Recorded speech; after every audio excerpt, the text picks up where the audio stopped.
झगड़े, पति पत्नी के बीच में झगड़े, दो भाइयों के बीच में झगड़े, परिवार वालों के बीच में झगड़े, जहाँ पे वो एक दूसरे को चीट करने पे उतर आते हैं। और इन सब झगड़ों की जड़ क्या है? पैसा। एक मिडिल क्लास आदमी के लिए सारी प्रॉब्लम्स का सोल्यूशन क्या हो सकता है? पैसा। और आज मैं आपको वो शॉकिंग चीजें बताऊंगा about the Indian middle class जो वो डेली बेसिस में कर रहे हैं और जिसके वजह से वो कभी अमीर हो ही नहीं सकते।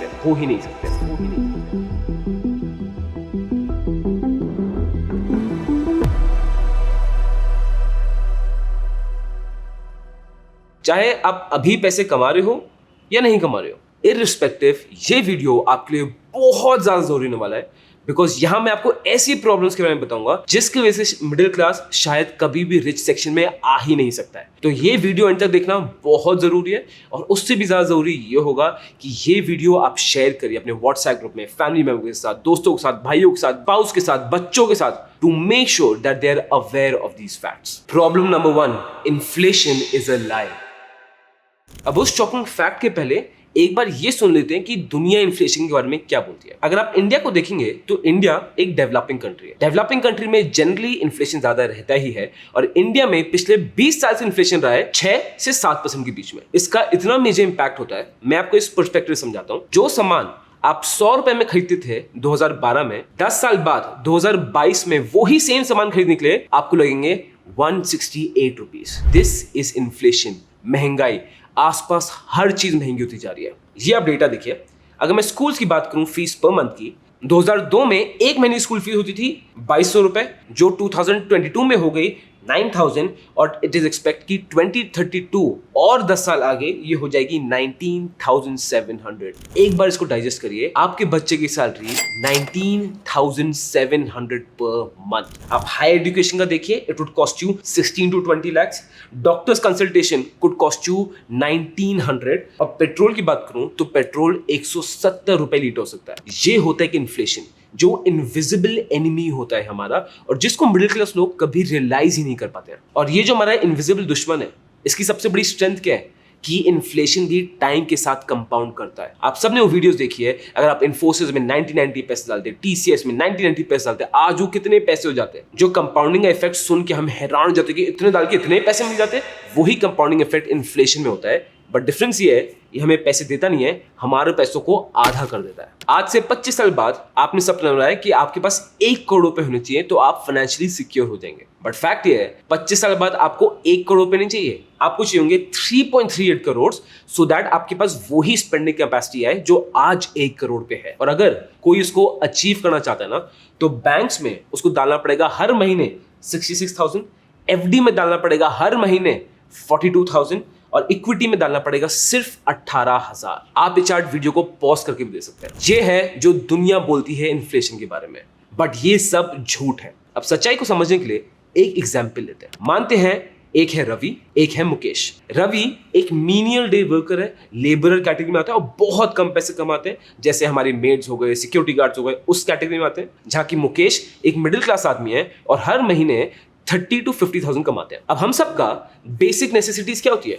घर, रोटी, कपड़ा, जो बेसिक रिक्वायरमेंट है लाइफ की। अब अगर आप रवि का एग्जाम्पल लेंगे तो इन बेसिक नेसेसिटीज को पूरा करने में रवि की 90% इनकम खर्च हो जाएगी। इसलिए जब मीनियल वर्कर्स दिक्कत में आते हैं, हेल्थ केयर इश्यू में आते हैं, वो पैसे मांगने आते हैं आपसे और आपको उनकी हेल्प करनी भी चाहिए। वहीं पे देखते हैं मुकेश में। अब मुकेश के केस में जो कमा रहा है 30 to 50,000 अ मंथ, उसकी बेसिक नेसेसिटीज सिर्फ होंगी 30 to 40% ऑफ हिज इनकम में, दैट इज इट। उसके ऊपर क्या होगा? लग्जरी, नए जूते, नए फोन, नई गाड़ियां, नया टीवी, नया फ्रिज, हर एक चीज। अब यहां पे आपको सोचना है, जब गवर्नमेंट बोलती है या गवर्नमेंट डिक्लेयर करती है कि इन्फ्लेशन हो रहा है 6 से 7%, आपको पता है वो इन्फ्लेशन किस चीज पे कैलकुलेट होता है? वो इन्फ्लेशन कैलकुलेट होता है एकदम बेसिक नेसेसिटी की चीजों में। वो किस में कैलकुलेट होगा?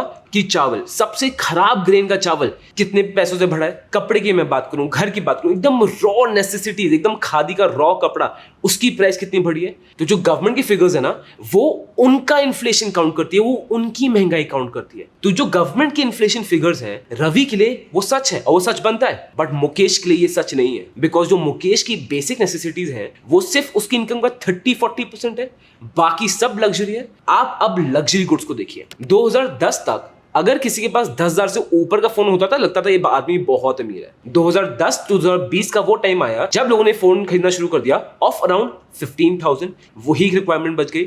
और आज आप देखेंगे लोग के पास 25-30 हजार का फोन होता है। 2002 में अगर मुकेश को जूते खरीदने होते थे 1,000-1,500 के बहुत अच्छे जूते आते थे। आज के दिन अगर कोई मिडिल क्लास आदमी 1,000-1,500 रुपए लेके नाइकी या एडिडास या स्नीकर्स खरीदने में चला गया ना, उसको जूते तो कुछ नहीं मिलने वाले, मिलेगी सिर्फ सिंपैथी। तो जो एक्चुअल इन्फ्लेशन मुकेश के लोगों की कैटेगरी में पड़ता है वो बहुत ज्यादा है then what the government is saying. और इकोनॉमिक्स की मैं मानूं तो एक्चुअल इन्फ्लेशन जो मिडिल क्लास पे पड़ता है वो होता है फ्रॉम 8 to 9%। इसलिए आप देखेंगे एक मिडिल क्लास घर में ना जो अर्निंग मेंबर होगा वो पूरे टाइम सबसे लड़ेगा कि खर्चा बढ़ाए, खर्चा बढ़ाए, खर्चा कम करो, खर्चा कम करो। और वहीं पे उस परिवार के दूसरे सदस्य जैसे बच्चे होंगे या वाइफ होंगी, वो बोलती रहेंगी कि हम तो बहुत कम कंज्यूम करें बट खर्चा बढ़े तो क्या करें।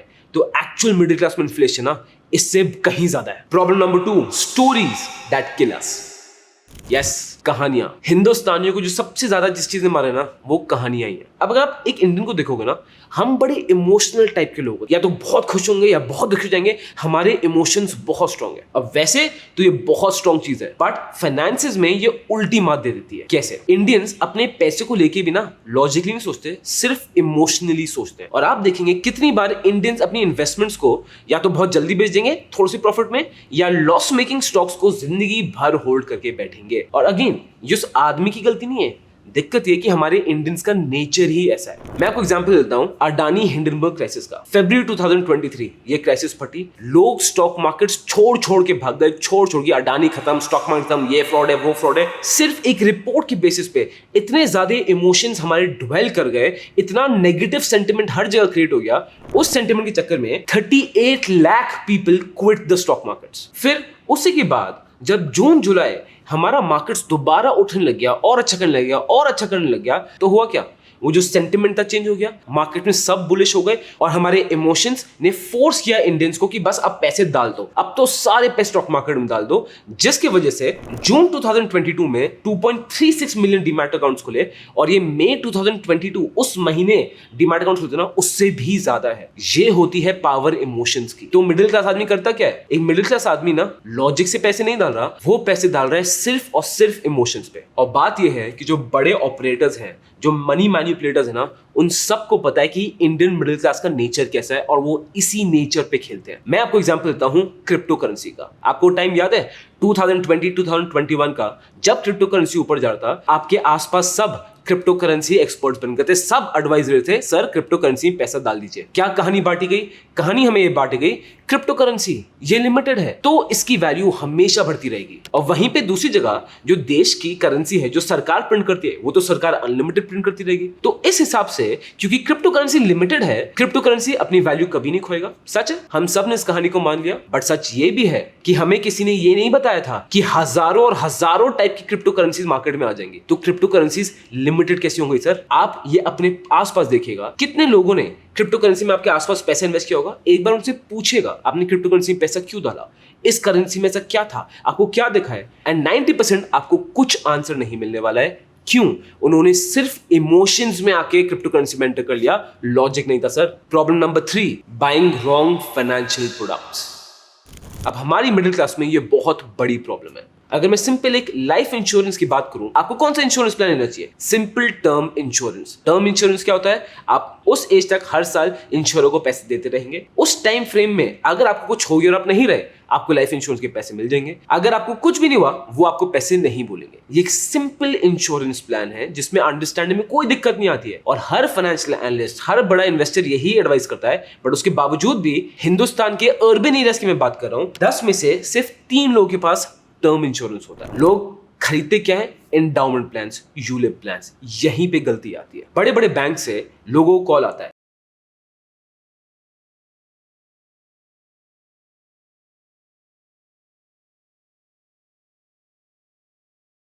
ऐसे कॉल्स, ऐसे स्कीम्स एक इंडियन मिडिल क्लास आदमी को ना फोर्स कर देती है लालच की तरफ, इमोशनली ड्राइव करते हैं और ऐसे दिखाते हैं, सर आप सिर्फ इंश्योरेंस क्यों देख रहे हैं, आप इंश्योरेंस को इन्वेस्टमेंट की तरह भी लीजिए। जो बहुत ही गलत है। और जो स्कीम्स ये पिच करते हैं लोगों को, ये इतनी ज्यादा कॉम्प्लिकेटेड होती हैं, इतनी डिफिकल्ट टू अंडरस्टैंड होती हैं कि बड़े बड़े फाइनेंशियल एनालिस्ट भी ना इनकी पॉलिसी समझ नहीं पाते। इससे बचने का एक बहुत आसान तरीका है, अगर कोई भी आपको कोई फाइनेंशियल प्रोडक्ट बेच रहा है तो आपके लिए जानना बहुत ज्यादा जरूरी है कि वो बैंक जो आपको फाइनेंशियल प्रोडक्ट बेच रहा है वो बैंक कैसे पैसे कमाएगा। टर्म इंश्योरेंस में सीधा है, अगर आपको कुछ हुआ तो पैसे आपके, नहीं हुआ तो पूरा बैंक का फायदा। जब आप बैंक में एफडी खुलाते हैं, सीधा साहब है कि बैंक को आप एफडी दे रहे हो 5-6% इंटरेस्ट रेट में, बैंक उस पैसे को आगे और इंटरेस्ट रेट पे लोन देगा, तो बैंक का भी प्रॉफिट होता है, आपका भी होता है, सीधा साहब है। बट जब कोई ऐसी स्कीम आ रही है जहां पे आपको सेविंग्स भी दे रहे हैं, लाइफ इंश्योरेंस भी दे रहे हैं, आपको ये भी देंगे, ये कवर भी देंगे, ये कवर भी देंगे, और अगर आपको समझ ही नहीं आ रहा है कि बैंक पैसे कैसे कमाएगा या वो फाइनेंशियल इंस्टीट्यूट पैसे कैसे कमाएगा, ऐसी पॉलिसी से आपको सिर्फ दूर रहना है। प्रॉब्लम नंबर 4, रॉन्ग एटीट्यूड, मतलब कंप्लीटली गलत। अब इंडियन मिडिल क्लास की ना एक बड़ी इंटरेस्टिंग कैरेक्टरिस्टिक है, या तो हम बिल्कुल भी रिस्क नहीं लेंगे, और अगर रिस्क लेंगे तो पूरा रिस्क लेंगे, मतलब या तो गाड़ी चलाएंगे ही नहीं, या गाड़ी चलाएंगे तो सीधा 150 किलोमीटर पर आके स्पीड में चलाएंगे। इसी को मैं आपको समझाता। अब ड्यूरिंग कोविड इंडिया में 6 लाख करोड़ के और एफडी अकाउंट्स खुल गए थे। क्यों? वो कैटेगरी जो रिस्क लेना ही नहीं चाहते पैसों पे, बिकॉज जो फियर ऑफ लूजिंग मनी है ना वो इतना ज्यादा इनग्रेन्ड है। दूसरी कैटेगरी लोग वो आते हैं जो पूरा रिस्क लेंगे। स्टॉक मार्केट्स में 2020 के बाद भर भर के लोग आए हैं, और ज्यादातर लोग गए हैं trading, future options and crypto currency की तरफ, जो बहुत ज्यादा रिस्क है। ये थी सेबी की रिपोर्ट, जहां पे 90% रिटेल ट्रेडर्स नुकसान में है, बट तभी भी मिडिल क्लास फुल रिस्क लेता है। कोई भी आदमी आप नोटिस करेंगे, कोई बीच का रास्ता लेना ही नहीं चाहता, कोई मीडियम रिस्क लेना ही नहीं चाहता, जहां पे वो अच्छे स्टॉक्स में इन्वेस्ट करे फॉर लॉन्ग टर्म, जो उसको एक्चुअली मिडिल क्लास से निकाल के रिच की कैटेगरी में लाने की हिम्मत रखता है। अमीर लोग तो ये कर रहे हैं, बट मिडिल क्लास लोग ये नहीं करते। अब सोल्यूशन सिर्फ ये नहीं है कि हम मिडिल क्लास लोगों को बोलें कि इनका खराब नेचर है। सोल्यूशन ये है कि हम उनकी सिचुएशन समझें। एक मिडिल क्लास आदमी जिसको कभी फैमिली से फाइनेंशियल एजुकेशन नहीं मिली, स्कूल कॉलेज तो फाइनेंशियल एजुकेशन देते ही नहीं है, उसके लिए बहुत मुश्किल होता है टू अंडरस्टैंड स्टॉक मार्केट्स, कहाँ पैसे लगाए, कहाँ नहीं लगाए, ये कंपनी, ये टर्म, फिर मार्केट कैपिटल, फिर इंटरेस्ट कवरेजेस, समझ ही नहीं आता कहाँ से शुरू करें। इसी के लिए मेरे पास आपके लिए सोल्यूशन है। मेरा एक पूरा 3 घंटे का मास्टर क्लास है by the name of investor initiation programme, जहां पे मैं आपसे बैठूंगा और आपको एकदम बेसिक से समझाऊंगा स्टॉक मार्केट क्या होता है, रिस्क कितना लेना चाहिए, लॉन्ग टर्म रिटर्न्स आप कैसे लेते हो, आपको एक पूरा पोर्टफोलियो दूंगा जिसको आप सीधा कॉपी करते हो और हर महीने एसआईपी उस पोर्टफोलियो में शुरू कर सकते हो, जिससे आप एक्सपेक्ट कर सकते हो double the returns of FD with minimal risk over the long term. अगर आपको थोड़ा सा भी डर है ना स्टॉक मार्केट्स में एंटर करने का, या आप एंटर कर गए बट तभी भी समझ नहीं आ रहा है, आई हाईली रिकमेंड आप एक बार उस सेशन में आइए,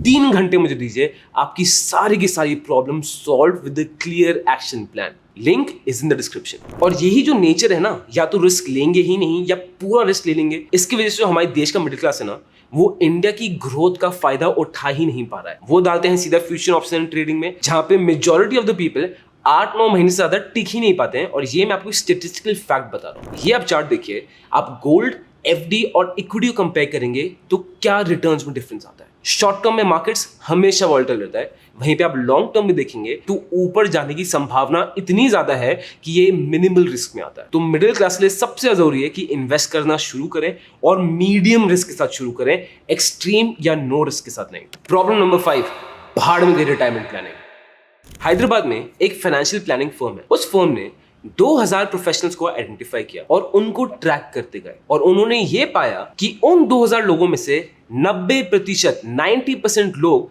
अपनी रिटायरमेंट प्लानिंग शुरू भी नहीं करते in the first 5 years of their professional career. और जब 10 साल निकल जाते हैं प्रोफेशनल करियर के, तो 20% से भी कम लोग सोचते हैं अपनी रिटायरमेंट प्लानिंग के बारे में। मिडिल क्लास अपनी रिटायरमेंट प्लानिंग शुरू करता है एट द एज ऑफ 38, 39, 40। और कहने को तो आप ज्यादा अमाउंट सेव कर सकते हो, बट लॉन्ग टर्म में इसका इतना बड़ा डेंट पड़ता है, और वो आपको समझ आएगा इस एग्जाम्पल से। अगर आप हर महीने 5000 रुपए इन्वेस्ट करने का प्लान करते हैं और आप अज्यूम करें कि लॉन्ग टर्म में आपको 12% सीजीआर की रिटर्न मिल जाएगी, अगर आपने इमीडिएटली शुरू कर दिया आपको मिलेगी 1.77 करोड़ की रिटर्न। अगर आपने 3 साल बाद शुरू किया आपको मिलेगी 1.21 करोड़ की रिटर्न। आपने 5 साल बाद शुरू किया आपको करोड़ नहीं मिलेंगे, आपको मिलेंगे 94.9 लाख। और यही चीज आपने 10 साल बाद शुरू की आपको मिलेंगे 49.9 लाख। जिसकी वजह से ज्यादातर मिडिल क्लास जो लोग होते हैं ना, उनको रिटायरमेंट का इतना ज्यादा इशू होता है और वो डिपेंडेंट हो जाते हैं अपने बच्चों पे। बच्चे भी इन्वेस्ट नहीं कर पाते हैं, बच्चे भी अपने फाइनेंशियल फ्यूचर नहीं सोच पाते हैं, जिसकी वजह से मिडिल क्लास जनरेशन के लिए मिडिल क्लास में ही अटका रह जाता है। प्रॉब्लम नंबर 6,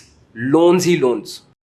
ये काफी अनफॉर्चुनेट है कि हमारी मिडिल क्लास ने एक वेस्टर्न सोसाइटी से एक बहुत ही नेगेटिव ट्रेट उठा लिया है, वो है क्रेडिट पे चीजें खरीदना, लोन्स पे चीजें खरीदना। हिंदुस्तान में आज आप देखेंगे आपको कुछ भी खरीदना है, फाइनेंसिंग के आपको इतने सारे ऑप्शन मिल जाएंगे, 0% EMI के ऑप्शंस, इंस्टॉलमेंट के ऑप्शंस, हर तरीके से ऑप्शंस आ गए हैं टू मेक श्योर कि आप वो प्रोडक्ट परचेज कर लें। आपको लग रहा होगा कि सिर्फ अर्बन मिडिल क्लास की प्रॉब्लम होगी बिकॉज उनके सामने इतनी सारी चीजें हैं, बट सच्चाई ये है कि रूरल इंडिया में जो इनडेटेडनेस है वो बढ़ी है 84% से और अर्बन इंडिया में वो बढ़ी है सिर्फ 42% से। और ये फैक्ट आपको चौंका देगा कि मार्च 2022 में जो इंडियन रिटेल लोन्स थे ना वो थे ऑफ 34 लाख करोड़ और वहीं पे जो इंडियन इंडस्ट्री लोन्स थे वो थे 35 लाख करोड़। बस 1 लाख करोड़ का डिफरेंस था इन रिटेल एंड इंडस्ट्री। और इससे भी ज्यादा शॉकिंग ये है कि जो मिडिल क्लास ये सारे लोन्स ले रहा है ना, ये ज्यादातर लिए जा रहे हैं for consumer durables. Consumer durables जैसे टीवी, फ्रिजेस, एसी। कोई एसेट्स के लिए लोन नहीं ले रहा है, मिडिल क्लास लोन ले रही है लाइबिलिटीज इकट्ठी करने के लिए। 2022 में कंज्यूमर ड्यूरेबल्स के लोन्स ग्रू बाय 89% और वहीं पे मैं हाउसिंग लोन्स की बात करूं वो सिर्फ 12% से ऊपर गए, गाड़ियों के लोन की बात करूं वो सिर्फ 14% से ऊपर गए और पैंडेमिक के टाइम ना क्रेडिट कार्ड के loans grew by 57%। This is very unfortunate, but सच ये है हमारे देश में मिडिल क्लास इन्वेस्टिंग के नाम पे इमोशंस में पैसे ट्रेड कर रहे हैं in future options and crypto currency. और कंपाउंडिंग मिडिल क्लास के लिए काम नहीं कर रही है क्योंकि लॉन्ग टर्म इन्वेस्टमेंट तो हो नहीं रही है, कंपाउंडिंग काम करती है मिडिल क्लास के against because inflation and rising loan. और इसलिए शायद बहुत सारे मिडिल क्लास फैमिलीज हमारे देश में मिडिल क्लास में ही अटके रह जाएंगी। ये मैसेज आपको ना डराने के लिए है ना डीमोटिवेट करने के लिए, ये मैसेज है आपको सच दिखाने के लिए सो दैट आप अपने लिए राइट एक्शन ले पाओ। और ये मैसेज इसके लिए है कि आप ये वीडियो शेयर कर पाओ अपने फैमिली ग्रुप्स में, व्हाट्सएप ग्रुप्स में, फ्रेंड्स के साथ टू मेक श्योर कि वो इन मिडिल क्लास ट्रैप्स में ना फंसे।